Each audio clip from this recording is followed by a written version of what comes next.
Ladies and gentlemen, it is the hot seat. It's your boy God Blaze coming at you guys live, and I'm here with the man who's been to over 50 events.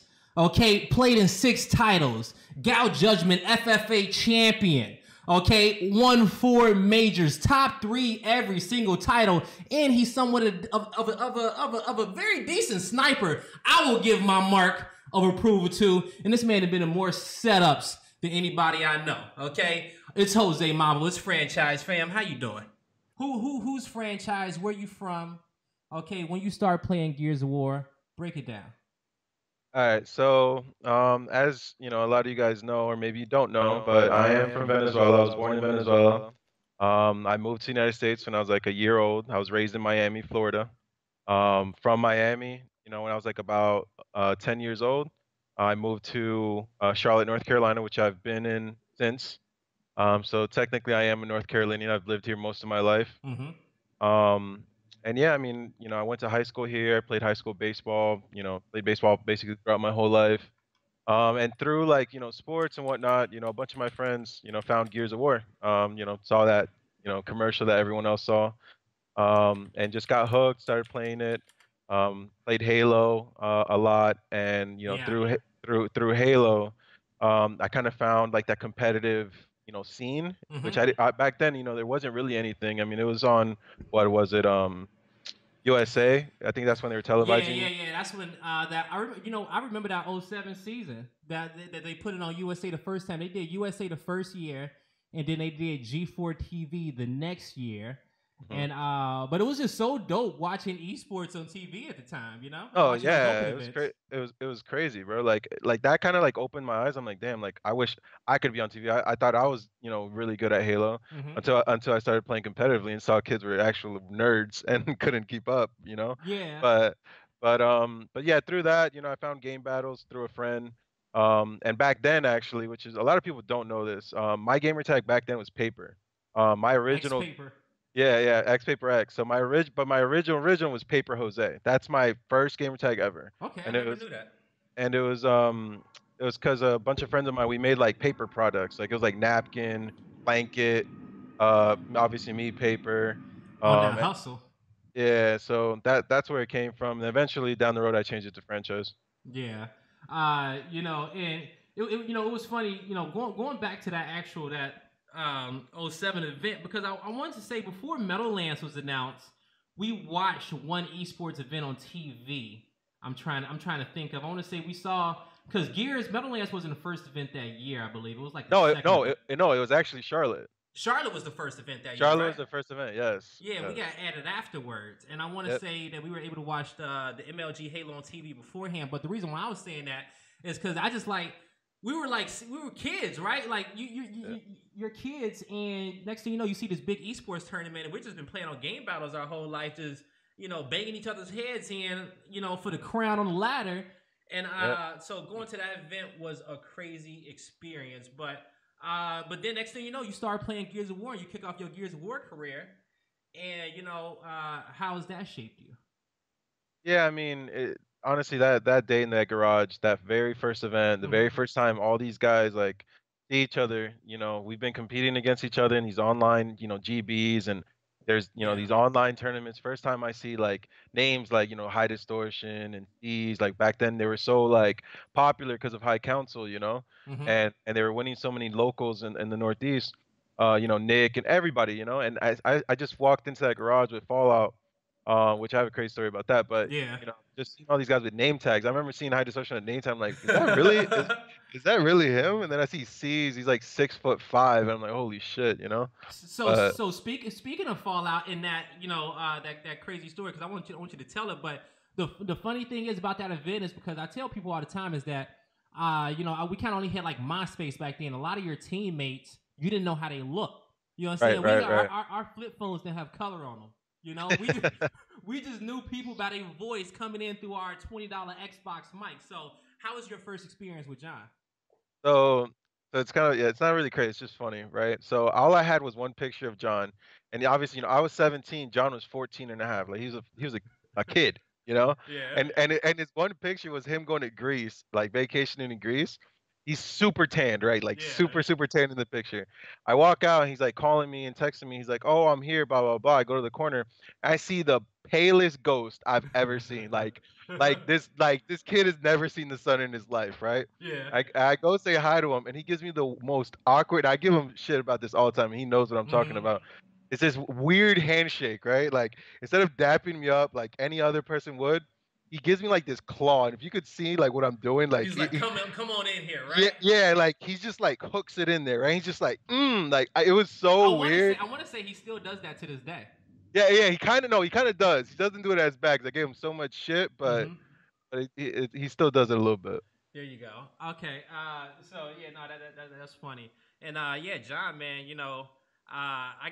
that's why I say I didn't have some handshakes like that with him for a while from just because I know you got a relationship with him, and that was your duo for a long time, right? Yeah, no, no, absolutely. We That's like my second longest teammate. I mean, we teamed for a while, like probably like 3 years, something Mm-hmm. like that. And like that same garage, like that same event, our both of our parents met at the same time, and I hit it off with their parents. I But the love John's funny, mom. yeah, no, no, his mom is amazing, but her dad, I mean, his dad and my dad were talking, right? And his dad is very Greek, like, Mm-hmm. he has a very thick accent. My dad has a very thick accent, right? So them trying to communicate in English was the funniest thing to watch because me and John were just next to each other, like, watching from afar. Yeah. And we're just looking at him like I'm looking at my dad. My dad's just nodding. He's just saying yes, yes, yes, yes. And I'm like, bro, my dad doesn't understand anything your dad is saying. So we look at John's dad, and all John's dad's like, yeah, yeah, yeah, yeah. It was just like 10 minutes of guys not understanding anything they're saying to each other. Yeah, and that's actually that's so funny. My dad was supposed to go with me to my first event too. Shit. And yeah, we was traveling with we was traveling with our parents, and they were able to get the first look of it, and see what was popping off. Because back then it was weird, like for our parents to even let anybody just travel across the country and play with a bunch of people that they met off the internet back then. Like the internet was scary. Hey, the internet is still a scary place to me. Yeah. I feel like if you grew up on the internet, you know how to operate it better.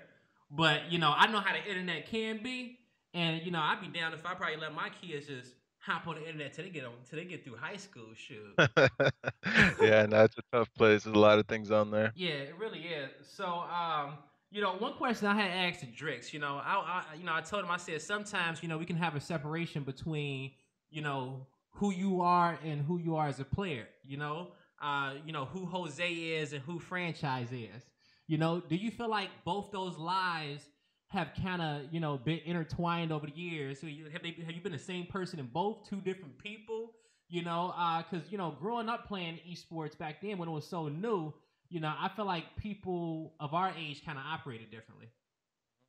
Yeah, I mean, at first, like, before I played Gears, like I said, I played sports, but I was never like the leader type, like I Mm-hmm. was like that one guy that did his job, was consistent and just, did his thing. Yeah. If I was told to do something, I'd do it, and Yeah. then down the road, like, with Gears and all, like I kind of like lost that, shyness about saying what's on my mind and Mm-hmm. helping others, like, being like a captain of a team and leading a team. I kind of lost that I guess, yeah, that's the best way, the shyness. Yeah, kind of go on to that. What all has like Gears taught you? Like, what all life skills have Gears taught you for the last 12 years or so? Teaming with people, going through these events, being exposed to so many different type of folks. Yeah. Yeah, no, like honestly, it's probably communication part. I mean, being able to communicate with a variety of people, knowing how each person reacts to certain type of Mm-hmm. communication, trying to find the best of people. Like it's hard, man. Like you can't do it with everybody, but Yeah. you have to try. And like that, being able to do that in gaming, I've definitely applied that, in my personal life. And it's helped me a lot. I've steered clear in the past of like certain people just Mm-hmm. because maybe they rubbed me off the wrong way or whatever. Yeah. But through all this, it's like, you gotta find and network, and that's all through communication. And I feel Hey, like Gears has helped communication me is the most. everything. Communication is everything. I feel like even when I'm going in and listening to some team scrims and stuff, I'm just like, the first thing I hear is their communication. And, even hearing the one guy in the background, trying to justify why he died, if it's justifiable or not, justifiable or not, you clogging up the comms, man. It's 5 people on these comms. And you say it's to help you in your personal life. So, I assume it's helped you very well because as we all know, Jose has gotten married recently, So has your communication skills in Gears of War over the years did that help you in your relationship? I'm actually curious about this one. Yeah, no, it has, but it's like sometimes it's a little much. Like I've caught myself like Mm-hmm. sometimes being too honest, like Yeah. way too honest, like being like almost mean in the sense I'm like that bothers me. Like Yeah. don't do that, like straight up, like right away. And I'm like, fuck, I can't say that, Like Yeah, you just can't come out right away and just hurt her feelings. Be yeah, like, yo, babe, I'm tired yeah. of this sink being dirty. Can you just be good? No, okay, I'll give you an example, Yeah, right? give me So real world example. Here yeah, we go. real world example, right? So when me and Nina first started dating, we've almost been together for almost 5 years now. But when we first started dating, she wasn't the greatest cook. Like she just, she's very clean. She kept the house like very clean. But as far as cooking, like she knew like Mm-hmm. nothing. And like I would tell her like these are my favorite foods and blah blah. And she would try to make them. And like as soon as like she'd make something I really liked, I'd critique her like right away, and I'd tell her Yeah. like, and not in a mean way. I would just be like, hey, maybe you should put more of some of this on here. Like, Yeah. look at the recipe on this. Like, put some garlic on that. Blah blah blah blah. And like, she was like, at first she would cry. I'm not even kidding you. She would cry. She'd be like, why? Like, why are you being so mean? I'm like, I'm not. I'm just like, if we want to be together and you're gonna continue to cook for me, I'm Mm-hmm. not gonna wait 30 years down the road to tell you And I don't like your spaghetti. Like exactly, you gotta know right out the gate. yeah, and so and honestly, 5 years later, oh my God, she is so good now. Ooh, Like she she, did. no, she surprises me. She surprised me like 2 weeks ago with some new recipe of whatever she looked up on Pinterest. It was amazing. Hey man, Nina been on that Food Network, following the Pinterest cooking accounts, getting the job done. But that's love right there, though. You know what I'm saying? Hell, that's love. If you can get somebody to be like, you know what, I'm gonna get better for this person. Yeah, Then hell, that's all good there. But I agree with you with the communication because certain topics like that, even in real life, uh, I believe that you got to have the most uncomfortable conversations early on in your relationship because you don't want stuff. You can hit that honeymoon phase and be good for a year, two, a few months, but next thing you know, y'all hit a topic that y'all on different sides on, and y'all can't communicate through that. That would end that would end it for you. You know. yep. And esports will teach you a lot about that. All right, so let's move on towards our second topic. So, Fran, one thing with us is that I want to ask you why keep going, right? And what I mean by that is that very few players have been playing Gears of War as long as you. You Right. know, very few players have played competitively in 6 different Gears of War titles to this day, but most importantly, playing it at a high level. So why not hang up the sticks? After season 1 in 2007, when a lot of people got mad because they cut the prize pool, or when you go from season 2 MLG Gears of War to Gears of War 2 in '09, and they add stopping power and the hammer burst is there the first event, and we're playing at 5 a.m. Then we got years later, then you got Gears 3 hitting the books, no circuit. Like a lot of stuff has happened in Gears for the years, but you have stood the test of time, and why is that? Honestly, just something that's always fed my competitive edge. I mean, I started competing when I was 17. My first event was Meadowlands, that. So Meadowlands, I was 17 years old. I'm almost out of high school, so Yeah. I was about to go into college, and as soon as high school ended, like I didn't play college sports. So Mm-hmm. like for me there was something that was empty there. That's something I needed to compete in. Yeah. And so that's what Gears was for me. And then eventually down the road, like, and I'm talking about like, Gears the end Mm-hmm. of Gears 3 or the between, like that space between Hype 2 and Hype local battles where it's like it was dead, like Yeah. literally dead. I did quit at a time, and that time at that time that I did quit, I found myself like feeding that edge with something else. I was playing for a football league, a actual full contact 7-on-7 league, and Okay. I That's and funny that you say that because I actually kind of did that too as well. But Yeah, so I use that and some inter was it inter I forgot the word. Interleague. Oh, I forgot the name of that It's a league sport. in the Okay. in school. No, in college, right? Okay. Like those, like you can sign up. It's free, right? And Yeah. I was playing for a flag football team on there. And so that took away that competitive, hunger to go play Gears for a little while because there was no real tournaments, Yeah. And then I tore my ACL. I tore my Mm. ACL, and then I'm like, I'm at home. I'm at home. I'm at home. I'm at home. Can't do anything Oh, anymore. trap. And for 8 months, I'm like, damn, let me play Gears again. And right then and there, it's just like, why keep playing? Well, it's just why not? If I can play, and I still say this to Hmm. this day, if I can compete for a championship, why not try? Like why, Yeah, why not? I ask myself that every day. yeah, no. But then I remember I look around my apartment and and I say, I'm blessed. Uh, but and it's funny that you say that too. You talk about that. You talked about when you were younger, you didn't play sports in high school, right? And so Uh-huh. when I was gonna ask you this question, and I'm actually so mad my Skype scenes all changed for whatever reason they changed. I don't know, but anywho, I stretched it out and fixed it. But so anywho, you were talking about playing. You didn't play sports in high school, and that's something that I didn't do a lot. Like I played a little bit, and so I had like Xbox when I was like 16. I discovered game battles then. Once I discovered game battles, it was a wrap. I wanted to be in the house every single day, grinding GBs, playing it out.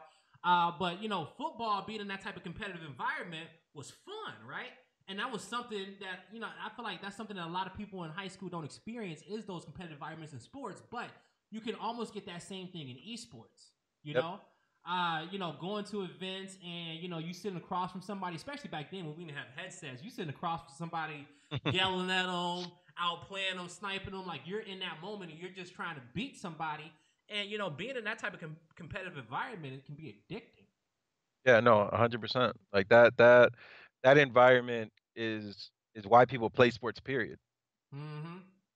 Yeah, that is true. That is why we play it. Hell, and and so yeah, shoot, that's why we get it. Hell, all right, cool. You know what? Shit, what we at? We got 29 minutes now. Let's go on to the next topic. Let's hit topic number 3. Bada bing, bada boom. All right. As we can see, topic number 3 is going to be what needs to be done for Gears of War 5. What look at it. And this is something I asked Drix. And at first I thought about kind of switching the topics up a little bit, but pretty much till Gears 5 come out, I'm actually kind of curious about what everybody's kind of opinion on this is, because we got players that kind of start playing Gears competitively at we'll say Gal 3, right? I think players who play Gears 1 and 2 versus players who kind of play Gears 3 and 4, two different type of mindsets of what feels right with this game. So, you look at it, what does it need? I mean, there's a lot. I mean, there's a lot. I mean, honestly, it starts with game mechanics, right? Like if Gears doesn't feel like if the game Mm-hmm. does not feel good, it's not going to play out good. No matter how great the game type is, no matter how great the Yeah. maps are, like it all starts with game mechanics. And unfortunately, I feel like Gears 4 is flawed in gameplay in so many different ways. Mm-hmm. There's a speed boost when you up A that you should not run faster just because you up A. Like there's no reason for it. When you melee, you have like any kind of animation that you actually see your players move faster, right? Yeah.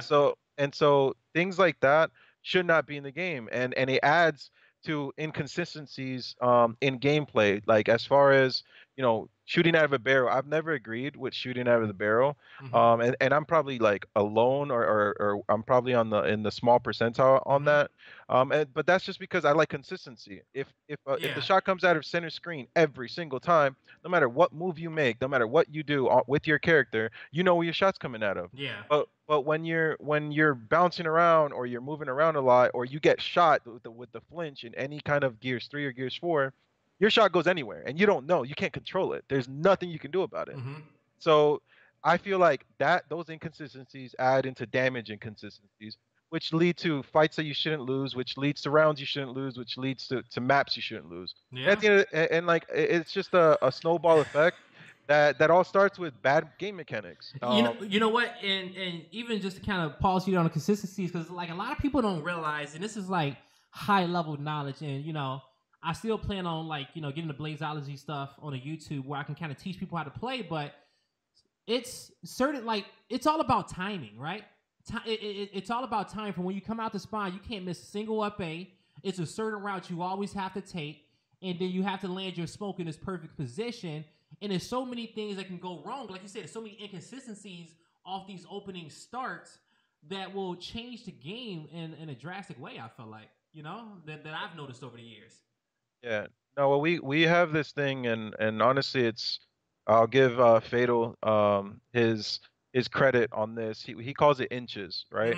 Mm-hmm. We've called it different things in the past, but now we all call it inches, and every inch matters, just like football, right? Yep. So if I'll give you an example, like Reclaimed, we don't play the map anymore, but let's say top in the bowl, if you're fighting someone, you're strafing with someone, and their team hits you with one Lancer bullet that makes you flinch right before you shoot and the other Mm-hmm. guy doesn't get shot by that same Lancer bullet, well, Yeah. you're getting chunked and he's not. Yeah, yeah, and you're right about that.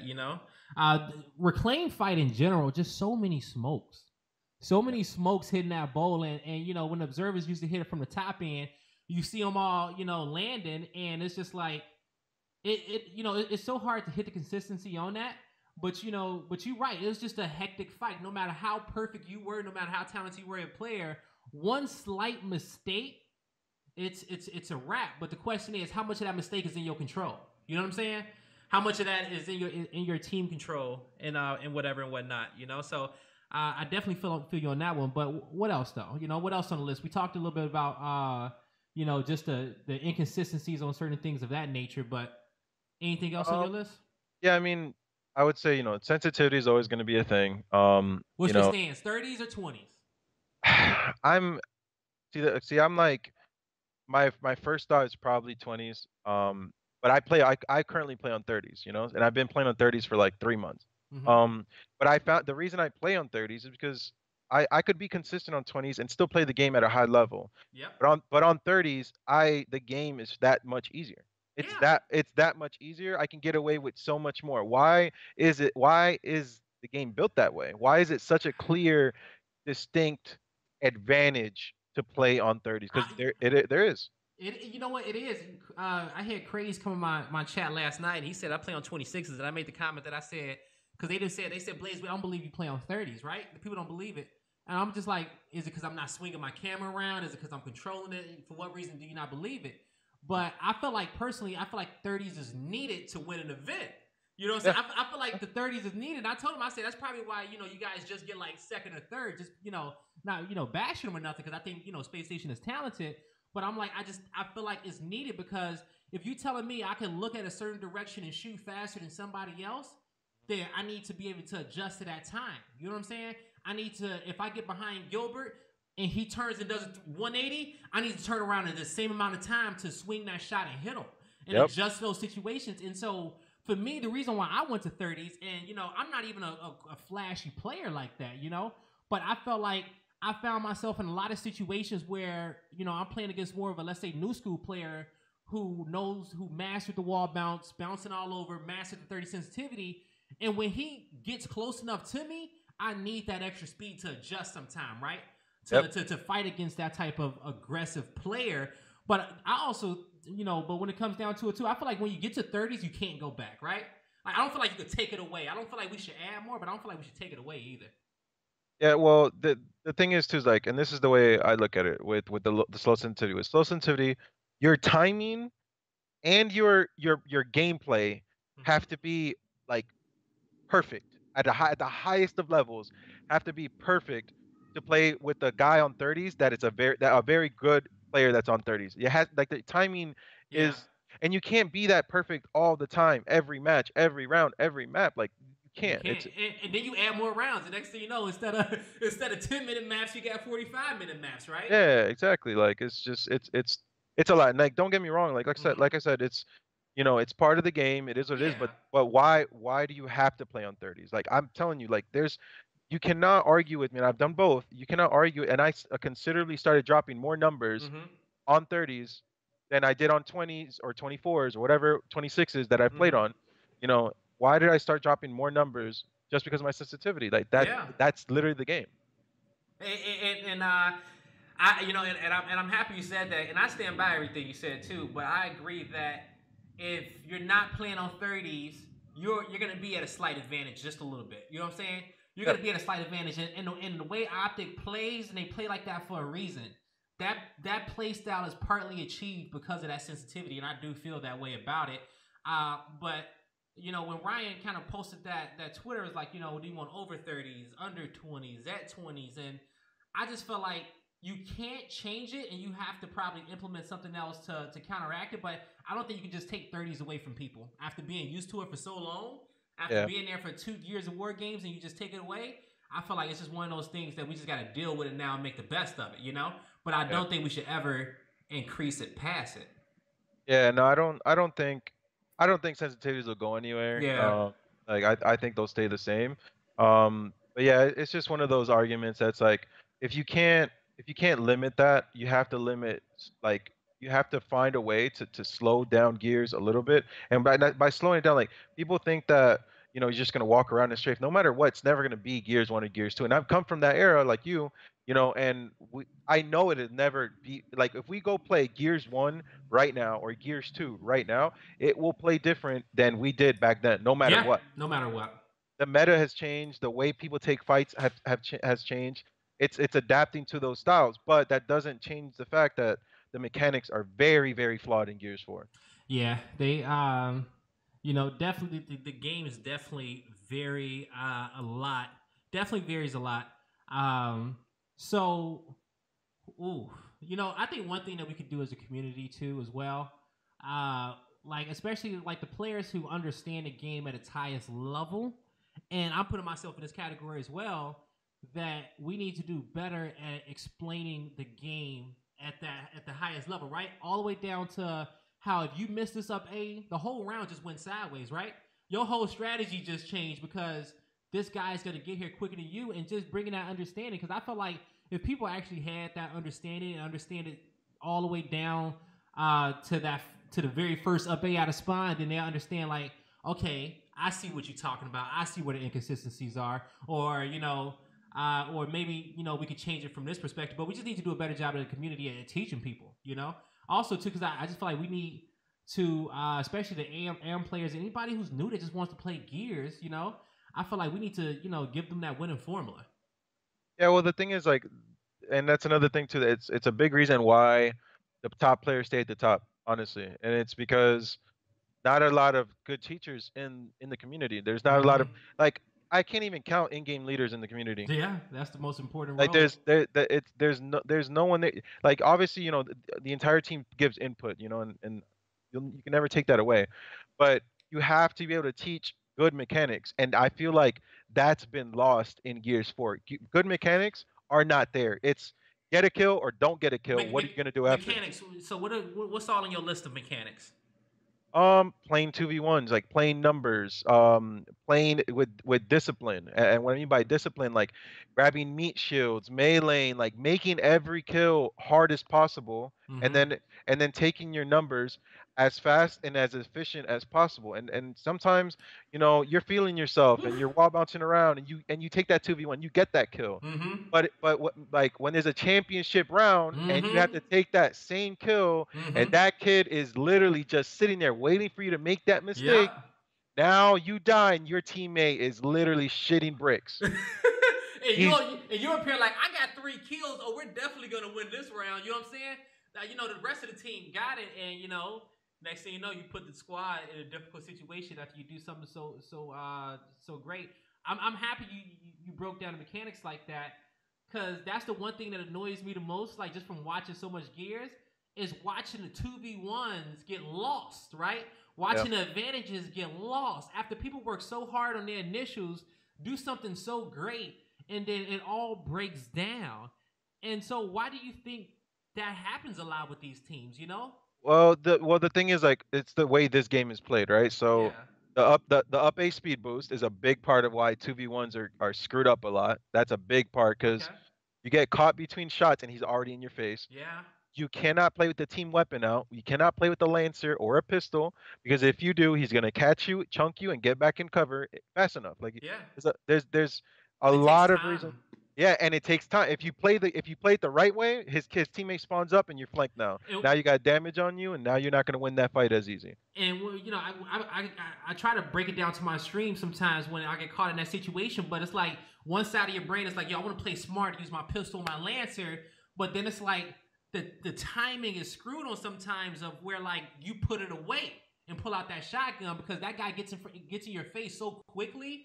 You know, up a speed boost in your chest. You know, wall bounce to the left. Next thing you know, while you're switching from your lancer to your shotgun, he's there. You got one shot, right? And you can't miss that. And you know, and you see a lot of players running around with their shotgun because of that. At least that's how I feel. Yeah, no, it is, and like what sucks is like you have to take numbers with the shotty sometimes. Like it's almost like you're forced to, depending on the map, depending on the spots, obviously. But like you have to, and you have to do it in such a quick and efficient way Mm-hmm. that if the guy's timing, like if whoever you're 2v1ing, if their timing is on point, you're still probably dead. Even if you played it right, you're still probably dead. And like if they have the skill and they have the timing down, dude, like in Gears 4, you can get away with that. In other Yep. games, you could not get away. Like You you couldn't. had to do some miraculous Like throw play the to get away with perfect that. smoke. You actually had to utilize the smoke screen probably to get up out of that, and the smoke wasn't stunning people back then.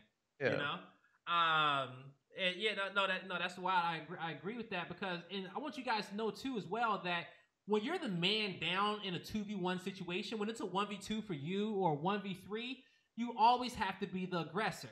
You can't play defensively and wait for these guys to come to you because then at that point, I feel like your chance is just extremely low. You have to be that aggressor and set the tone of that fight. But you know, you talked a little bit about IGLs and how like you know it's hard to get a good IGL. Why is that? Because I mean, look at the amount of players in Gears 4, right? Like the Mm-hmm. pro players, like at the top. How many of them were pros in previous title like UE or Gears 3? There's How many barely. competed, man? Yeah, like there's not that many. And because there's not that many, they don't understand like those good execution mechanics, those great, teamwork play. They don't understand strat calling. They Mm-hmm. don't they don't know, they don't pick up on tendencies. They Yep. don't they don't know those, like those are things that are like literally embedded in me and other players. I'm not alone there, but Yeah. I'm just saying like those things you pick up on and you teach. If you don't know it yourself, how can you teach it and how to communicate that? Because you can know it, but if you can't communicate it either, well, oh, take that 2v1 right. Well, Yeah. why? What did we do wrong? Well, hit a shot. That's not that you're not That's not learning. good criticism, right? That's not good criticism at all. And you know, I stand by this to this day. When Gears 4 first came out, you had players like Prospect that was playing a little bit. You had players like Rain that was playing. And I stressed this. I stressed it on Twitter at one point. I said, if you Gears 3 kids and Gears 4 people do not recognize the value of a player like Prospect, one of the best IGLs that I've ever met in my life, yeah, he might not be wall bouncing, you know, as fast as you now, but somebody who understands Gears on that level, when Terra was trying to play, somebody who understands Gears on that level knows how to be an IGL, but also who have gotten talented at multiple different gears over the years and have shown that I can play the game. I might need a little bit more time, but I can play the game. Like those guys, like I felt like should have been on teams ASAP, right?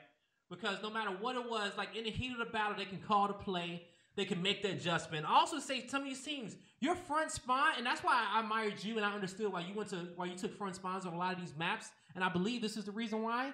But I think that your front spawn player has to be one of your smartest players because as he's first to the fight, he has to be able to break down if the fight went wrong because he is the first one seeing where if your smoke came short, Yep. why he got stunned, if the guys in the front of the pack stopped to Lancer versus coming down, like subtle details. If you're able to pick that up, you're able to call that perfect strategy for the next round. Yeah, no, there's like you have to. I mean, on my team, there's a lot of spots that like I'm not in the fight anymore. Like Mm-hmm. there's, I'm in the back, I'm lantering on the other side of the map. Mm-hmm. I don't get to see smoke placements. I don't get to see tendencies on that side of the map. I can pick apart my side, but I can't pick apart your side unless I watch footage, Is it right? a player that can do that on your It, team? I don't think on the fly. Yeah, okay. There is, and there's some adjustments because like there's things that we've gone over, privately that we like. Okay, this works, Yeah. and this doesn't work, blah blah blah. But on the fly, what if we see a different look on that side? I can't see that. Somebody has to step up, and I say that all the time. But I'm telling you, like, and this goes to like a lot, like almost every Mm-hmm. player that I've ever played with. Yeah. There's just not a lot of players like that. And you and sometimes I say that some teams should have two IGLs, right? Or at least two vocal leaders. Because what happens is if you have one, then he needs to be in the mix in the front of the fight, and you need to play a lot of maps like Harbor or Forge, where the team fight kind of stays the same, and you have big 3v and 4v4 team fights because that guy can take the initiative of saying why things went wrong, right? But you're right. If you get caught in a position, especially where your teammate's like, hey, we want you to play over here, and I want to play this, where it's like, okay, I could do that, but you need to be able to take the initiative on why things go wrong on your side of the map. Take the Right. ownership. If the smokes come up short, who's going to call it out? And so, watching so much gears, watching as much gears as I've had from my perspective, the overhead perspective, from watching so much of the mini map and watching you guys transitions at high levels, I've always thought that every map, like for example, Foundation, your home hill player should not be switching sides. If first half he was playing kind of like the top table's home hill area, I believe the second half he should still own that side of the map, right? Just because you create these buddy systems. You create Yep. these buddy systems. Most importantly, people can have ownership on that side of the map, and where they can be masters of one half of Foundation. And the reason why I say that because I think it just creates more consistency across the board. Or you just have those two IGLs that step up, and be able to break down those maps. But even on Gears, you got to make sure you only got those two guys on the same side of the map at the same time. Sometime. Yeah, no, I mean, like I said, I mean, and I'll give you examples of the past. Like, Kenny, when I played with Kenny, Kenny was great, in that regard. Like, Mm-hmm. if I had, because like, there's spots too. Like, I wish I could play, the front spawn, and sometimes Yeah. I'm really great at the spot, but I'm also like, I might be the best at the other spot that I was playing. Like, I'll give you Yeah. like Forge, Homes on Forge. No one's better than me on Homes on Forge. Mm-hmm. No one. Right? And I was really great up top. I was a really great front spawn up top. I've never really played middle, but my point is that I gave up. I can play up top, but we can be weak at home, Mm-hmm. or I'm great at home and let them adjust up top and solidify the entire map, And right? that's who. Yeah. And you know what I'm saying? And so with Kenny, he was great at, adjusting wherever Mm-hmm. he was, and then I could control the other side. Now with the team now, we have great communication. We do a good job of adjusting. We could do a better job. Yeah. I need that, just like anybody else needs that. Gilbert, a lot of people think Gilbert um does that on his own, and it's not true at all. I mean, he's in the fight. Yeah. He's in the fight at the front, but the other side of the map, they have to make their adjustments. If they're not making adjustments, they're going to continue to lose them. Or they You gotta know, be extremely talented. or be extremely talented at the same time. But if you really pay attention to them, they don't make a lot of different strats. They just adjust maybe a smoke, adjust maybe wear up A. Like they don't do anything too Mm-hmm. complicated. They just change something subtle and win the fight. And yeah, and you know what? Hey, if something goes crazy, they playing on 30s and they can get out that situation real quick. That's true if, too. it, That's true too. if shit hits the fan, Gilbert's gonna reaction shot. He'll be the other way, dodge a smoke, come back, and you won't even notice it. Just because he's mastered that front spine and he's mastered playing at that speed and that pace, and pretty much the whole team across the board. Hell, Yep. that was a good one. Anything else we didn't touch bases on that one? Let's move on over as we kind of because I know you got to scrim soon. But let's go ahead over to the next topic, which should probably be a quick one. But Fran, what was your favorite Gears of War event? You've been to the most Gears of War events out of everybody in Gears of War history at this point. And the way I know that is because I'm like number 2.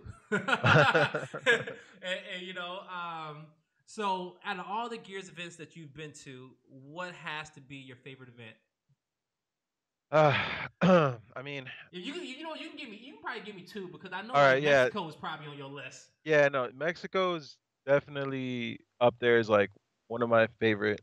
It's either that Mexico season one, or and I got second place. I have one other events, but the second Mm-hmm. place in the last Gears 2 event. That's one of my favorites too. And the biggest reason, like obviously you guys know New Mexico, right? Orleans. No, in Gears 2, it was Orlando. My fault. Yeah, Orlando. Sorry, you said Gears too. Sorry. Yeah, Yep. Orlando. So, and Nola's close too. I'm not gonna lie, Nola's close, but not on those two levels. And the reason why the Gears 2 one is really special to me, Mm-hmm. like, and it was. Y'all almost made history. Yeah, no, it was not just that, but it's like we fought to get on each other's teams. And I'm saying we hated each other. I hated Eternity. I hated Wingos. Me and Puff were the only one that were like liked each other. Mm-hmm. We didn't go to Anaheim because Puff bailed last second. Puff. I didn't go to Anaheim because my ex at the time didn't want me to go, so I didn't go because I didn't want to go with the pickup team. We got screwed over because of seed. Seeds were locked, so teams were locked. They had to go with that same team to nationals, Mm-hmm. and so we couldn't team together. Attorney had to pay Krim $100 to leave the team, and then we had to pay him $100 after, just for leaving. Oh, Krim. Yeah, you had to get him off that roster. Yes, exactly. So we didn't practice together. I ended up joining LTZ because they wanted me to play with them since I couldn't play with like Eternity and them. Okay. Like I think it was 3 weeks before the event. We got it all figured out. We could play together. We go to the event. We go to the event. Eternity's talking so much shit to me. He's like, "Fran, we beat you in doubt. We're teammates," and he's talking shit Yeah. to me, right? And Sound at that sound like Dylan back then. yeah, and at that time, it was around the time where monitors weren't. I played on a 42-inch Samsung back then. Like Mm-hmm. I was horrible online. We get to LAN, and I had like one of my best events ever to this day. And we went through a losers bracket. We started in losers bracket back then. A lot of people don't understand the way the bracket worked back Ooh. then. We started in losers Yep. bracket, even though we didn't lose, right? And we lost our seed. We didn't go in as a pro team. We went as 15th seed, right? We play every single team without host advantage. And in Gears 2, that was a big thing. We played every pro team and beat every pro team 3-0, 3-0, 3-0, 3-0 on their host with 2 maps on their host. Not a lot of people know that. You know, we get to finals and we lose finals. We had to win twice just because we came from losers bracket against Against the Insane. Insanes. And we lost 4-3, 4-3, 4-3, 2 maps on their host. Yep. Like, It was one of the wildest things, and nobody in esports to this day. That's why I say you guys almost made history, because no team has ever came from the losers bracket to win a major event. It's been a bunch of teams. I want to say it's been like 2 teams that got second. I remember me and Ben was kind of talking about this stat a little bit, and I think it's been 2 teams that have gotten second. But you guys literally in that event, I remember because you guys started in the losers bracket. It was like that amateur bracket. It was wild, but it wasn't no winner side to it. You was right. You guys had to be perfect. You guys were perfect all the way to the finals. We won 9 matches to get to finals. It was 3 matches on the first day and 7 matches. We lost one. 7 matches on It Sunday. was also a host advantage too. Now, I was gonna tweet this yesterday. I don't know if I did tweet it, but I was gonna say, yo, the losers bracket burns some calories, man. Yeah, Losers bracket runs burn calories. Y'all want to lose some God. weight? Try to keep your focus on not getting eliminated out of a major tournament. Like I felt for like FaZe and all those guys at the pro league. On those like them guys having to like play for their lives through losers bracket. Like, New Orleans. That is brutal. New Orleans, we lost to Optic winners round 1. Man, that was a journey to get back to grand finals. Yeah. I think we played 5 matches that day. 5, let me see. Like 4 or 5 matches. New Orleans, yeah, you guys played a lot of rounds that day. On Sunday, man. I'm not gonna lie, we were exhausted. Like, just to get the grand. I was exhausted in the match against SSG. Going into that match against SSG, we were like, oh my god, like I'm looking over they were at ready Vic. To kick y'all ass Vic, too. yeah, no, Vic has no voice. He's like, bro, I need a monster. Give me a Red Bull. I'm like, bro, like I need one too. Like I'm fucking tired. We're all dead and we won. I mean, we kept pushing through, but it's hard, man. I'm not gonna lie. Some people don't understand. You know, it probably looks like people playing video games at home, but some people don't understand that type of grind. You just you just make minimal mistakes and you just be a playmaker and you play your position right and you support your teammates and shit's gonna happen, but you got to be able to put that shit, put it behind you. It happens. Yeah, shoot. So, all right, let's go on over to our last and final topic. All right, adjust you right off the bat this time. We'll have that settled next time for you guys stream. But I appreciate you guys. You guys have been awesome. New layout, new stuff. Okay. But Gears has been around for 13 years. And you've seen a lot. You've been to a lot of different events, Fran. So what are going to be some of the things that you feel like, what has kind of kept Gears esports back compared to some of the other titles? Compared to Gears 1, you saw the popularity. We were kind of like selling out. We sold out all our events that year. Even the second season, we were selling out events to now and pretty much the rebirth after UE, $1 million on a circuit. How you feel?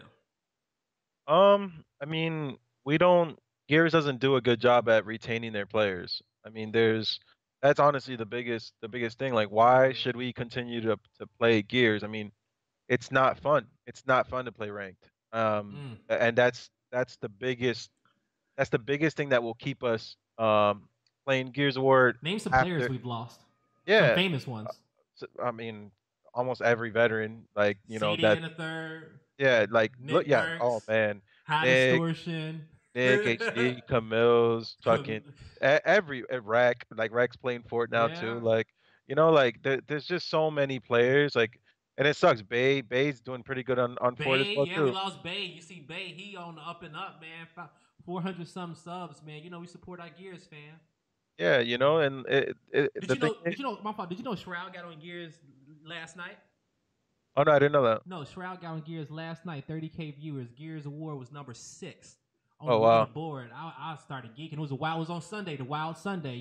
Football. It was a Wild Sunday. Yeah. He got on Gears to go play some campaign, and he got so pissed and uninstalled it on stream. And he got pissed because he wanted to play campaign with his friend, but he had to like play some opening mission, I think it was, or he couldn't join his game. But it was Oh, just okay. like, damn, that was a good moment that you didn't have to pay for. That was a good PR moment for Gears for a campaign to be played, and somebody in that stream to be like, oh my god, this game is good, is dope, But Yeah. but continue. Yeah, no, it's just like I said, man. We don't do a good job of retaining our players, and we don't. Um, I would say like that's probably the biggest thing, man. The ranking system sucks. I mean, yeah, I feel like it has improved with the different um escalation like Diamond 5 and Onyx and the what is it, the placements or whatever they're called, right? The tiers. Yeah, it has gotten a little better, but I mean, you can solo in and match up against like a team. Uh, You you can go into a ranked match and be on a team of placement match players and play a squad of diamond fives. Like, how is that possible? Like, that just pushes like that first. That's that kid's first placement match could be against Optic screwing around, you yeah, know? yeah, And and unless he got a strong will, he ain't coming back. exactly, he's like, oh my god, like I suck at this game. I'm never touching this thing again. Like that's how Or I people need to play be as now. good as them. Yeah, like, but that's the thing. That people's mentality now is like, if I suck, why play? Like there is no like grind it out. Let me be better than whoever's beating me up. That mentality's gone. And you know what? That does suck. That mentality is gone. You talked a little bit about player incentives. That you're not giving these players enough incentive to kind of like stay. It's like why Gears esports, or why Gears compared to this esport or that esport or this one. What do you think can help in that category, in that area?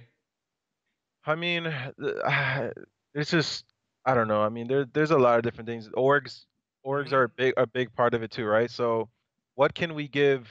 What can the coalition give orgs that will want them to join the scene? I mean, obviously the skins were a big a big thing at first, but Yeah. I feel like they could do more. I mean, they try to do the characters. Okay, why don't you do more? I mean, I don't know what all the money that's involved. I Yeah, understand. and it takes time. It's yeah, no, it obviously takes time, but people want to buy these things. They Mm-hmm. want to. Yeah, So, they want to spend that money. yeah, right, exactly. So if they want to spend that money and you get a piece of that pot no matter what, why not? Mm-hmm. Yeah. That's my question. It's like, why not? And like I said, I don't know what happens in the background, and I don't know how much money goes into making those skins, designing those skins and whatnot, and having them actually put in the game. But you can't tell me that all these other games are doing it and we can't. Like, Do you believe in? Or so are you saying just esports? Well, just org influence like skins and characters, or what about like individual, like the Super Fran weapon skin, or you know what I'm saying, oh yeah, the like supporting Goonies weapon streamers. skin? Yeah, Yeah, I mean that it's just yeah, it's tough, man. It's tough, especially since we're it not a is. PC game. If it was a PC game, I think it'd be a lot easier. Yeah, I said on Chatter the other day, I was like, you know what? I think going to 2019, a lot of people are going to be going for these individual streamers to give up their advertisement dollars, right? Instead of going for bigger corporations, they're gonna go right to the source and say, "Hey, man, drop the ad for me." You know what I'm saying? Yep. Drop the ad. Throw out real, those dollars for those influencers and stuff. Um, Hell, so I'm with you on that one. What else? What else? What else are we missing? Anything else that we didn't talk about on that? Because I know we just went over. We went over our hour mark. Anything else that we didn't cover? As far as like the third, what is it? The last, The last topic, or just any topic in general?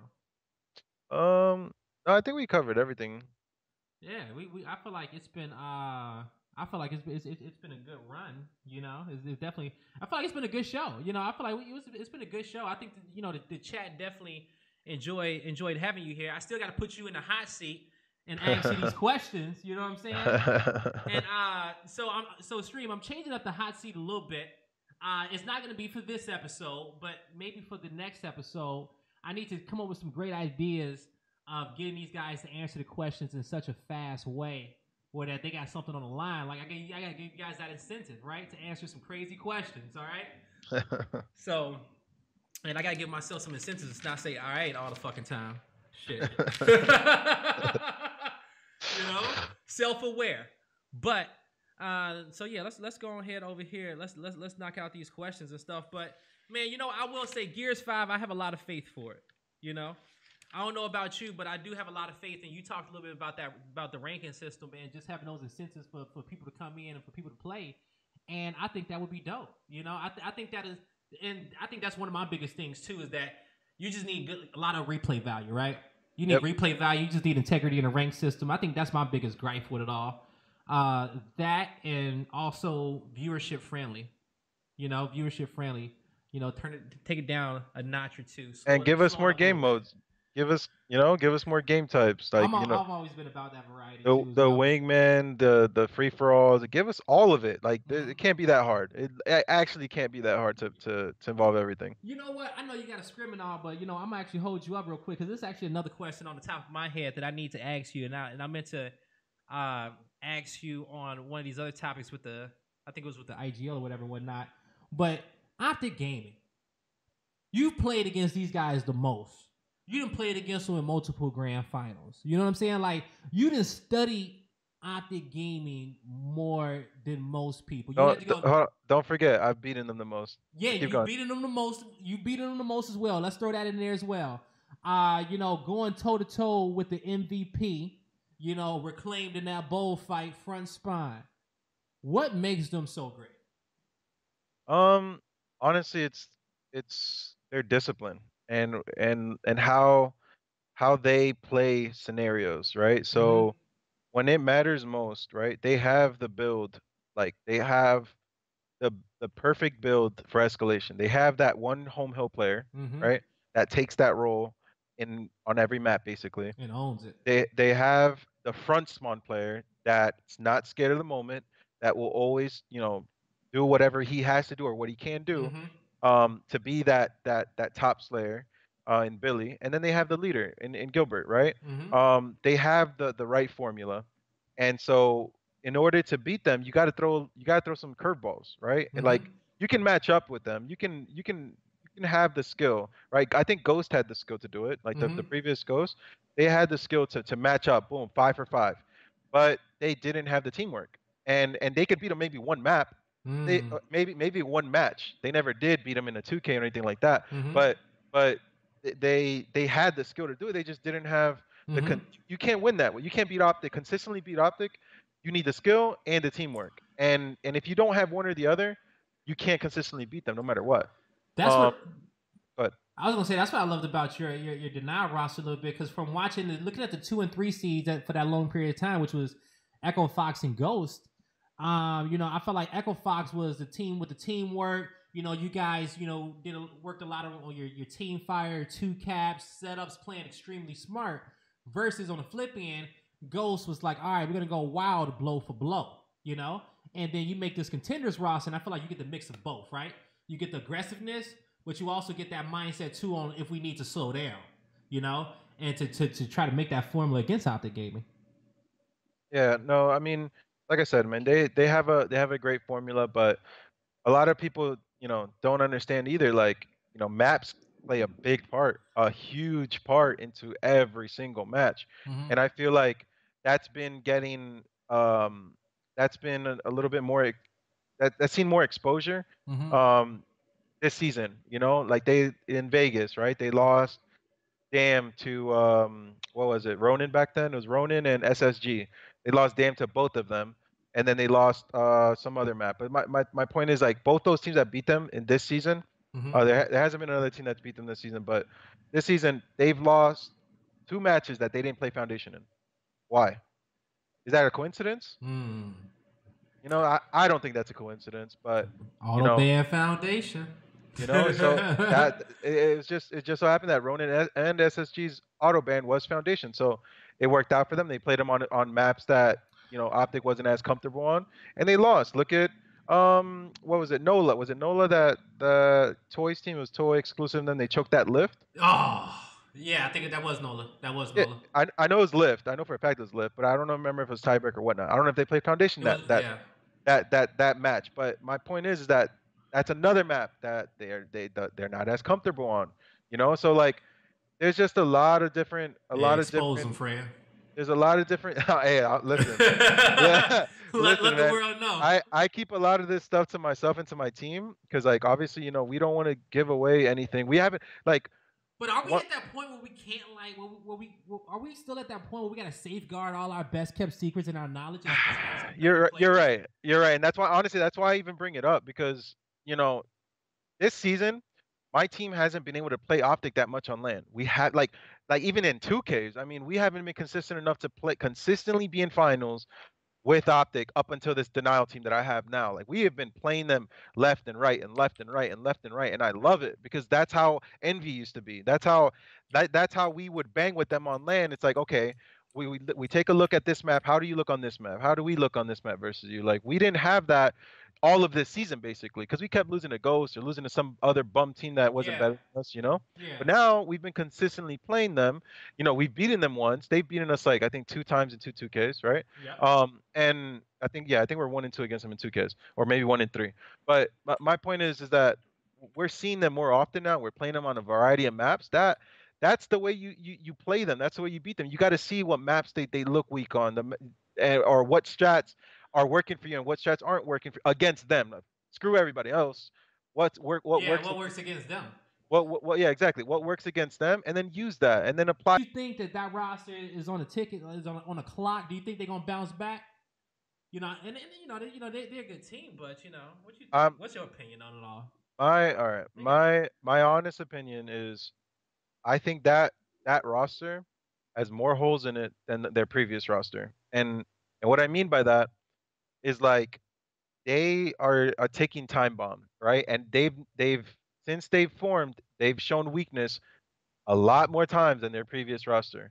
And you know, everyone can say what they want, but and I've always said optics are hypocrites when it comes to roster changes. Yep. They are the biggest hypocrites. Why? They've lost twice. Every single time they've made a change. Twice. Twice. Like you can't say, oh, we don't make roster changes. Well, you're winning. Everything's great when you're winning, but if you lose and you make a roster change, bro, like who are you talking to, bro? So when it comes to their current roster, I think. they haven't been playing well lately, no matter what, and like, and I'm saying that as honest as I Yeah. can. I think my team hasn't been playing well either, but they haven't been playing well, and it shows. They shouldn't be losing to Lanarchy and them, and they played well. Don't I'm not Yeah, taking no, no, credit. no. They played good. They played good. We ain't gonna take Yeah, credit for them. We ain't. Yeah, yeah. They earned that. yeah, exactly. But they still should. Optics should still not be losing to them. Yeah. And I think and they don't have the excuse of, oh, we're not practicing, oh, we're not playing, bro. Every time they lose, they have an excuse, right? But this time it's like, okay, they lost. They didn't treat it as serious. That's your own fault. I don't want to Yeah. hear, We like can't. We can't make excuses for them. exactly. Everybody goes through the same shit, but I feel like they right now are in a rut, and land when people and they're sitting around each other. That's another thing too, man. Yeah. They're right next to each other for the most part. If I'm not mistaken, I think four of them live together, right? Mm-hmm. So they are, they lost and they're looking at each other like that is tough. Like, Scrambling eggs in the kitchen, yeah, hot pocket in the microwave, longest 2 minutes of your life. yeah, exactly. So like them being next to each other and losing, because that's hard to do in the first place. When you're around each other, you want to win that much more for each other. You want to be like, yo, do you remember that two piece I got? And they're talking about it while they're at IHOP or some shit. Like that, that's what they want. And that's how it feels because I've been there. But when you lose next to each other, you don't even want to sit next to that person. You don't want to see him. You want to leave that situation as soon as possible. So Uh, that you, you, you, and you would think that the trophies will be enough to keep them together. I want to say I do agree with you on the whole roster change that this is the weakest one, and I said it, and people thought I was crazy when I said it. I said it the day they picked up Solars and Praise, and they said the Infinity Stones, and I said, no, this is the weakest. The last roster was better, not this one. The last roster was more well rounded, and the one thing is that I don't feel like a lot of people do in esports, but I've been forced to do it in Gears of War, and I think Optic Gaming for it a lot is they've been so damn consistent. They've kicked people's asses so much. I got to ask myself at the end of the day, well, it's not skill, right? Like why, right? Like I'm just saying that the skill is not mechanical. It's not mechanical skill. It's more so psychological skill, and living in these people's heads. And I've had to open up that door and try to figure out why people just cannot beat them. But by me opening that door, I was able to say that a personality like Solars and Praise on that team with those guys in a long run may not equal as consistent results as that previous roster did. yeah, let me comment on that because I actually thought of this. And when I still got time to keep you, right? I know you still answering Yeah, questions and stuff. no, yeah, All right, yeah, I have a little bit more time. all right. But yeah, no, the one thing I want to say about that, right, and this is what I've said. This is their key to success. And I think this is like the foundation of it, honestly, and I'll give you my reasons. Mm-hmm. Is their communication, right? And the way they communicate is it's very subtle. It's very composed, right? Yeah. There's no crazy call outs. I mean, that's what honestly what Praise brought to them. He brought crazy call outs and that could add to their inconsistencies, right? But as far as like, in general, they all have, composed call outs. With composed call outs, you play in a composed way. You play in a more thoughtful way, in a more knowledgeable way, You right? breathe differently. Hell, Yeah, it's not as much pressure. exactly. There's less pressure, and they always communicate that way. I mean, that's where it all starts. And like I said, my reasoning for that of why I think that's their biggest blessing, right? If you look at Rise, right, and I've like I said, I watch everyone. Mm-hmm. A lot of people don't even know I'm watching, but I watch a Yeah. lot of people. Let's see what's in And your head. The reason Rise has improved in the last, three events or whatever, is their communication. If you look at if you compare the way they talk to each other now, Mm-hmm. right, when they're all talking compared to the way they talked at Mm. the beginning of the season, there is a huge difference. There's like, boom, they say something once or twice. They don't scream it. Like Yep. that goes a long way, a very, very long way. When I joined Ghost, like our, this roster basically, right? Yeah. With Speedy, it wasn't just Speedy. It was those Ghost members. All of Oh my God, I couldn't. them. Me and Icy couldn't understand anything. I mean, I'm Yeah. not kidding. They was screaming, Two screaming, different screaming. cultures, man. Yeah, and that's why they would throw so many rounds away. That's literally why, because they didn't know how to settle down. It's always 100 miles per hour instead of like, a 75, 80, build it up to 100, build it up to a 50. Like there wasn't any of that. And that's what I'm trying to bring to the team, and we've been doing a better job at it. But either way, like I said, going back to Optic and Rise, like that, their foundation is their comms. And I feel like if their comms are consistent, their gameplay is going to be consistent. If they're hitting shots, they're going to win with their skill.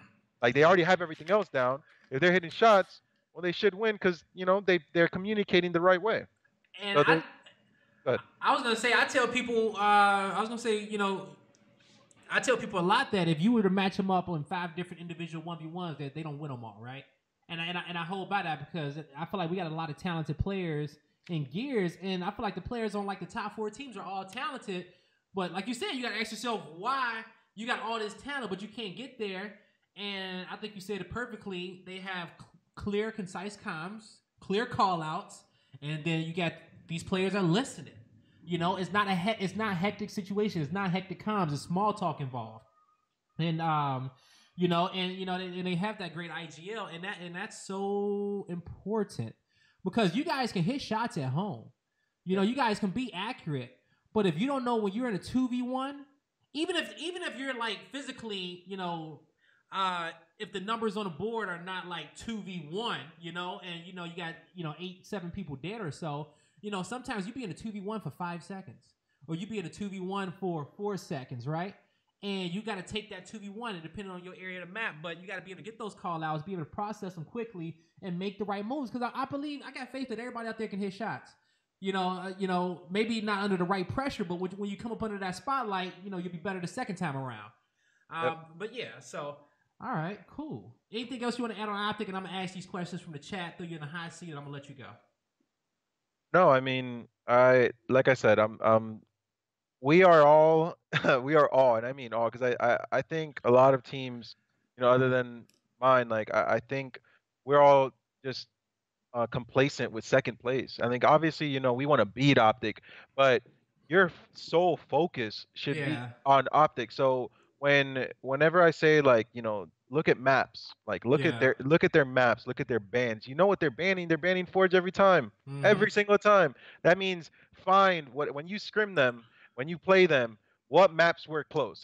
Like you're gonna get beat up on some maps, and you're gonna have some close maps against them. Yeah. Find those maps, and then find the ones that they're struggling against every other team too. Find that, and then use that against them. And like it applies to everybody, but especially against them. I feel like we are too stuck on, oh, I'm the second best. I'm the third team, and that's never been my team's mentality. It can't be mentality Ever. But we're okay with Optic winning, and like I swear I stand by that. Like we some of these competitors, I'm not gonna say who or which ones, but some of these competitors would rather be friends with them and be like, and then beat them. Honestly, like they'd rather be friends and be like, oh, cool, blah blah blah blah, than actually hold them, like, choke them out at an event.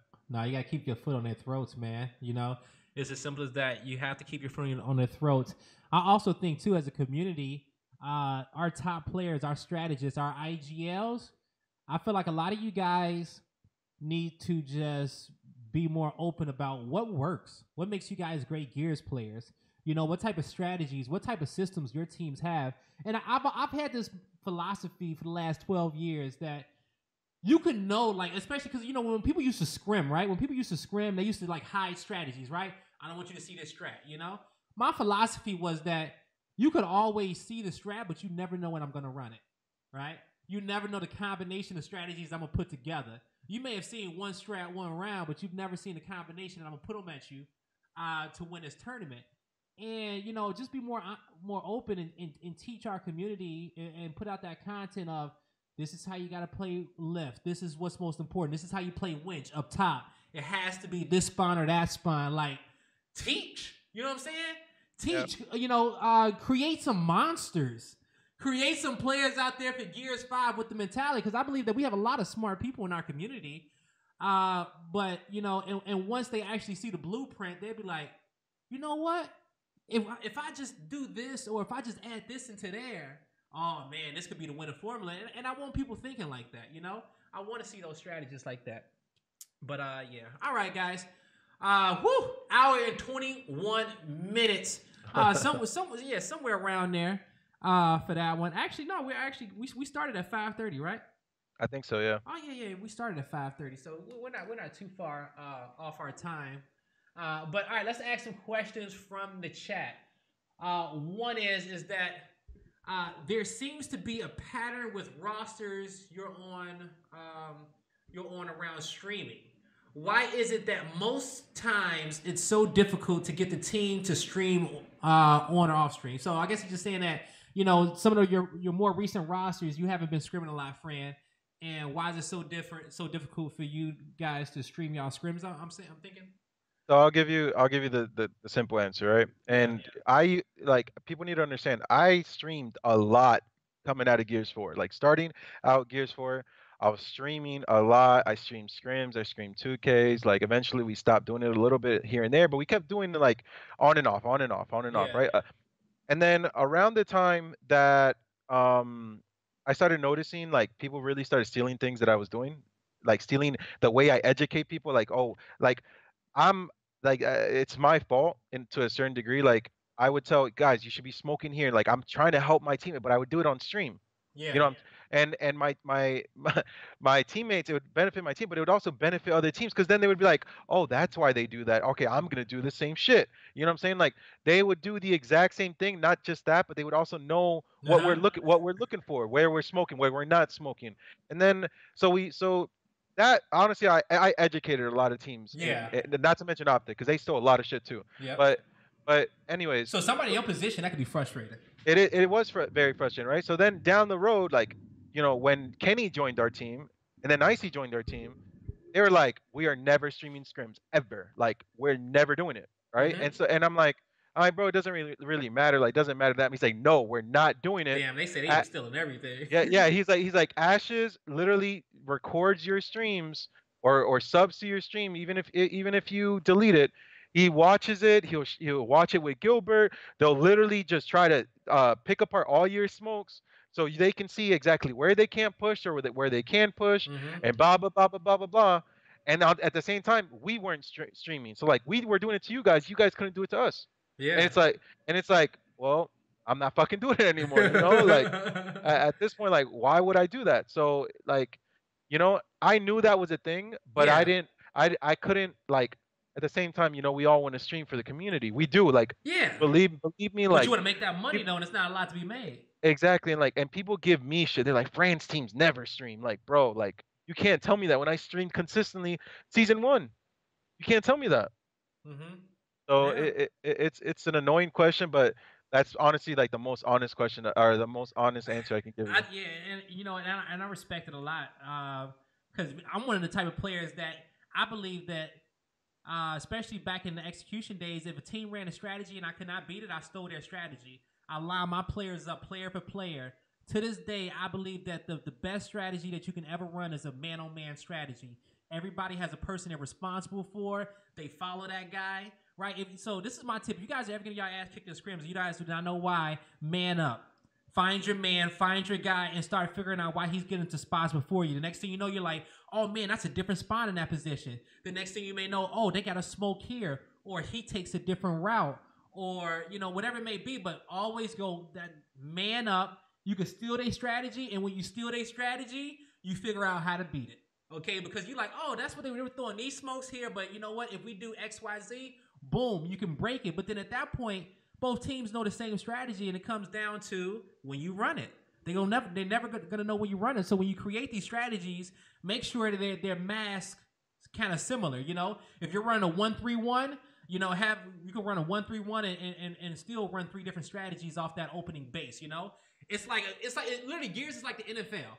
You have a playbook. You got the formation, and each formation you got different plays. And that's the best way I can explain it, but it's so hard to explain that to people, even for me, casting, right? And it's hard to execute. Yeah, and it's hard to execute each one consistently. Yep. With the inconsistencies. So yep, I'm exactly. happy, yeah, and that's really what it is in a nutshell. But I challenge the pro players to try to do a better job at explaining it, and I even challenge myself to do a better job at explaining it to you guys in such a way for you to be able to understand that and be able to follow the game more closely. And I think that we'll have a lot of benefits from that in the end. Moving on, next question. GMO asks Fran, what advice can he give to the AM teams in regards to keeping their teams together and to avoid The pro player invite. I like how you worded that too. Avoid the pro player invite. All right. My okay. Let's break that question down, right? Yeah, If we can if talk all night, shit. yeah, I'm with it. look, if your team is if your team or teammate, if one of them is getting a pro player invite, that means your team is somewhat doing well together. They have to be. You guys got noticed. Yeah, exactly. You got notice. If you got like Lanarky's team right now, boom, they did Mm-hmm. well. They should literally stay away from any pro team. All of them.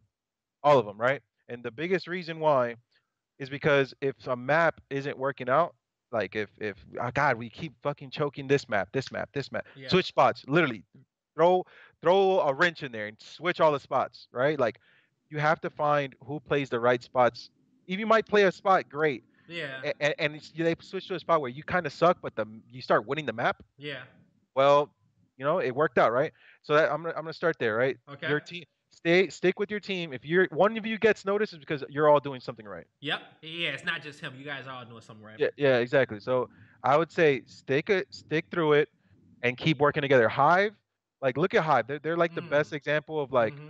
like kids that played together, showed up, um, did somewhat decent, in their first event, went to the second event, improved on that. They kept improving. Same thing with Sneak's team, like Exclusive Yep. and Hezi and them. They stayed together. They started improving. What happened as soon as those two teams started looking at different players? What happened? They placings all over the place, top 12 Placings placings. all over the They place. they're out of the conversation of if they could win the event at that point. They kind of lost their fire. Exactly. I always hold division, trust the process. Some people is no fast way of making it to the top. Y'all all want to get first place so quickly, but y'all asking for these blessings that y'all not even prepared for. You can get yourself to a grand finals, but you don't know how to win a grand finals yet. Yeah. Okay, you can Yeah. get the all-star player, but you don't know how to lead them. Yeah. Prepare for the season in which you in. Yeah, like you should have goals. I mean, I know it's hard. Like before, um, before like in our days, like top eight was a thing. Like getting top eight. Okay, boom, you're So much pro. pride in that. You had pride in placing top eight because back then it wasn't nowhere near about money. Like right, it was not. It was not. There was no real money in it. So you place top eight. Now you're pro. Now, if you place like seventh or eighth, or like your next goal is top four. Okay, well maybe you got top six, maybe you did get top four. Now your next goal is to be in grand finals or winners finals, right?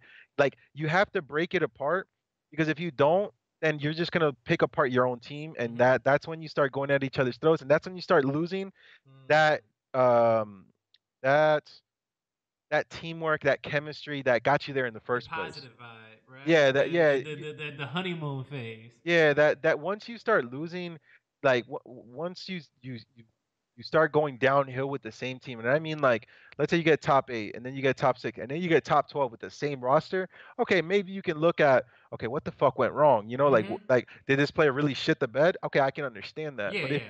if you're staying around the same, but let's say you get top eight, top six, top eight, top four, like that happens that way. That's how you build those right decisions on land. Like places like that are normal. Yeah, that That's a exactly. normal thing. That is a normal thing. Maybe one tournament, everybody was firing on all cylinders. You got top two or top three, and then the next event, one person really shit the bed, but you got top eight, top six. It's like, okay, if that guy plays well, we're in it. Mm. You know what I'm saying? Like you can't expect everyone to play extremely well every single event. Even Optic, not all their players play great every single event. Mm-hmm. It's not a thing. I won Mexico, and that was one of my worst events season one. One of my worst events, and we won. How? And then one of my best events, which is Atlantic City, we got second place, but I felt like there's no way we should have lost that event. You know what I'm saying? Like Yeah. yeah, individual performances, they're going to vary. They're going to vary no matter what you But stop think. scapegoating your teammates, man. Stop pointing fingers. Stop. Some teams go into the event. I'm like, you know what? If we fail, he already getting dropped, and that's gonna be our scapegoat, right? You go into Yep. it with the mindset, giving yourself a backdoor exit already. Your back isn't against the wall. That's why I appreciate these orgs holding you to contracts and saying, hey, you gonna play with us or you not gonna play at all, right? Make it work. Put your back against the wall. I'm okay with benching people because you need to create some of that pressure with these teams to stop looking for that easy way out and go out here and win. So, all right. Next question. Do you feel like I feel like we answered that one. Yeah, I think so. Yeah. And guys, stop being afraid to do all the hard work. Okay, it's okay to take people and play with people. In real sports, they be fighting each other sometimes. If you and your teammate gotta wrestle, that's one thing I appreciate about the Insanes. They had an issue, they probably wrestled it out. Killer and Z Killer had an issue. He said, "Take your shirt off. Let's right here on the flow. We about to go at it." And they went out there and they won events. It's good to have teammates who know who you are. Um, let's go hit it. Let's go. I think Shelby is the next one. Yeah. So Shelby says, "What are your thoughts on the active system?" I hate it. I Hate literally it. hate. Okay. Yeah. I hate it. It should never have been a thing. It should be how the old gears were. Like, you shoot, you get a reactive. There's no reason at all that you should get an And active an effect.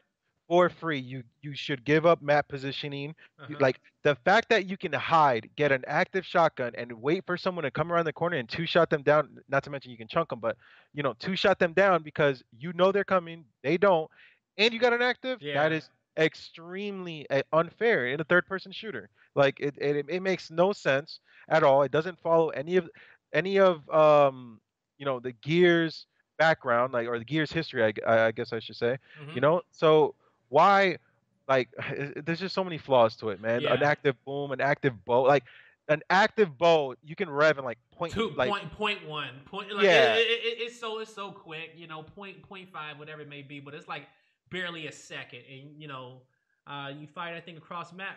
I see we got some more questions kind of coming in through the chat real quick though, but let's go to, I like this one, Franitude.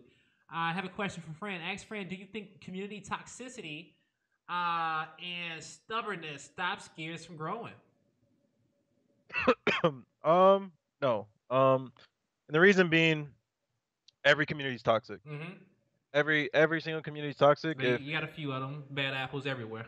Yeah, exactly. So, like, you can't limit yourself, and you can't blame other people for your limits. Like, Mm-hmm. you are, at that point, you're just limiting yourself, bro. Just, you have to grind and find ways to Mm-hmm. get out of whatever scenario you're in.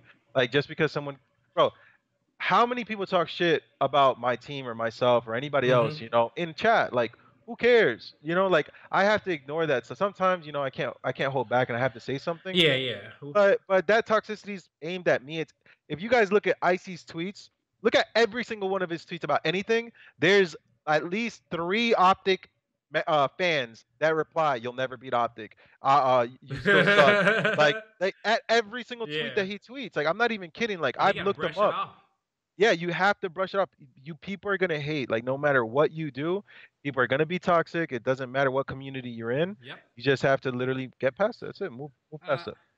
I will say that I agree. I agree with what you said too. That sometimes that you got to do what you can. I will say that from the outside, that sometimes it can hurt depending on who you are. Like for example, me, I follow Gears players on Twitter, and I see things that they talk about in the community, but sometimes I don't even interact with that tweet. Right? I scroll past and look at it because I don't want somebody. Because I got a lot of people from different esports following me, and I don't want them to see no negative Gears stuff. Right?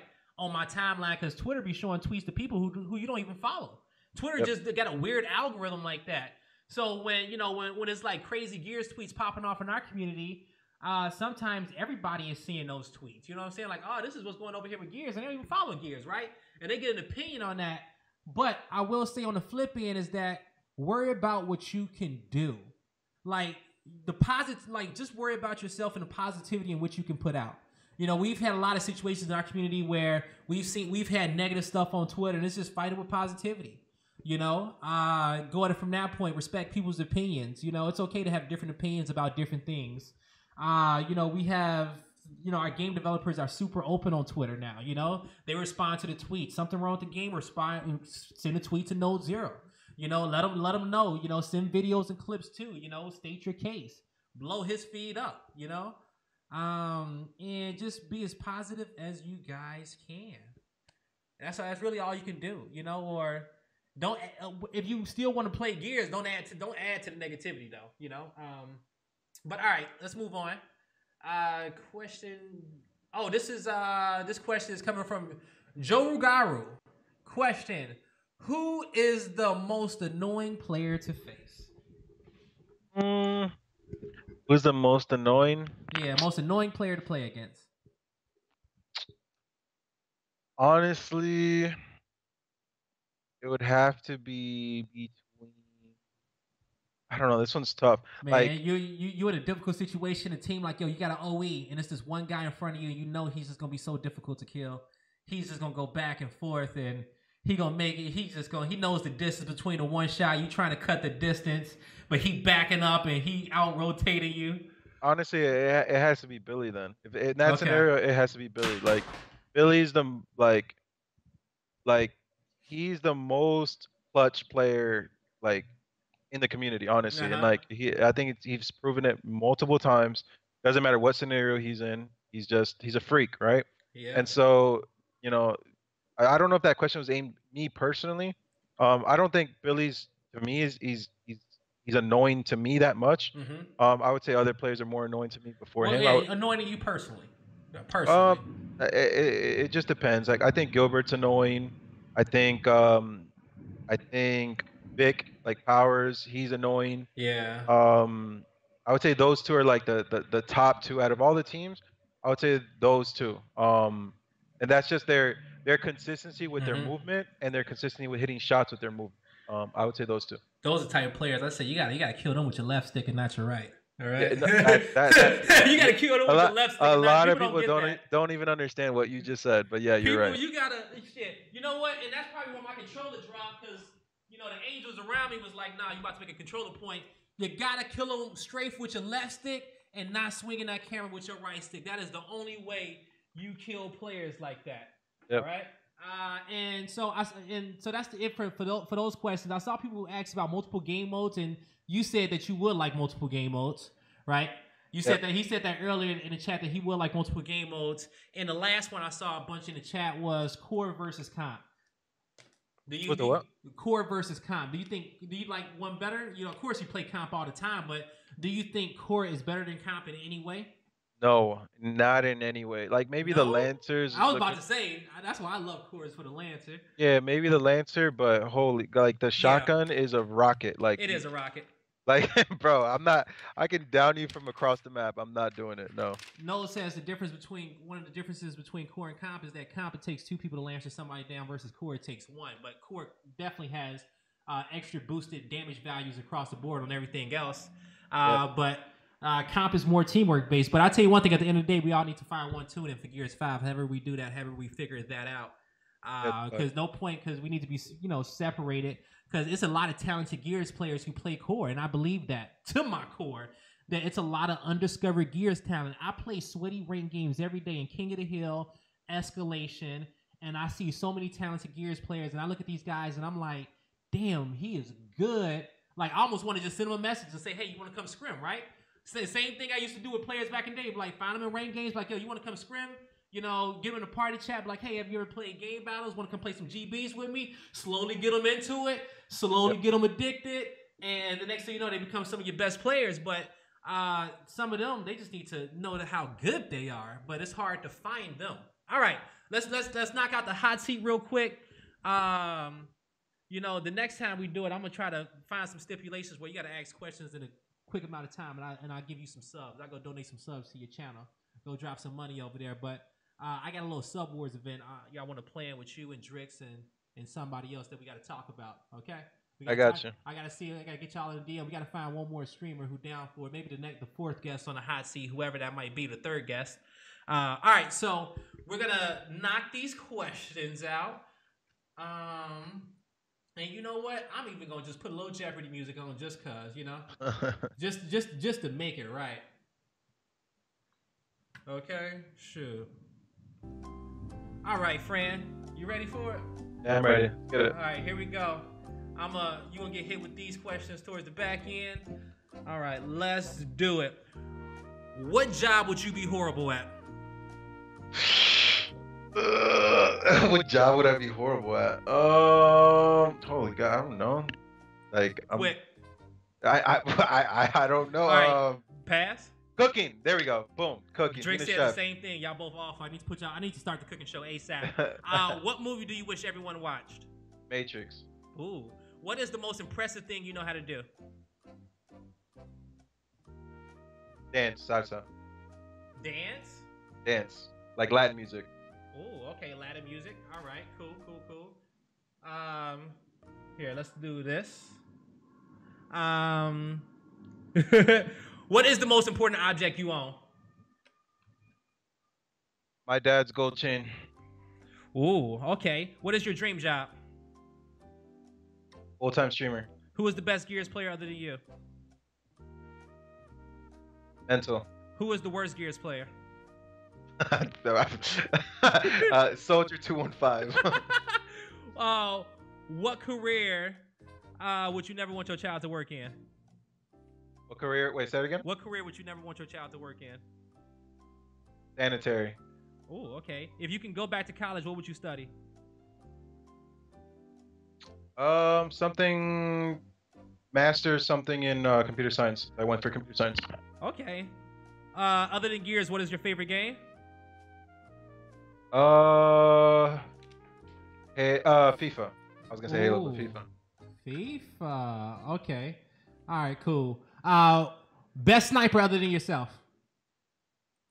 That's currently playing or all time? Currently playing, all time, however you want to word it. Icy. Ooh, Icy is fucking talented, yo. I actually hate that Icy can't pick up snipe much in his situations. And last but not least, who is your favorite teammate of all time? Favorite teammate of all time? Oof. And I have so many good teammates. But you said favorite teammate of all time? Favorite teammate of all time. Ooh, somebody gonna send you a DM. You know, like.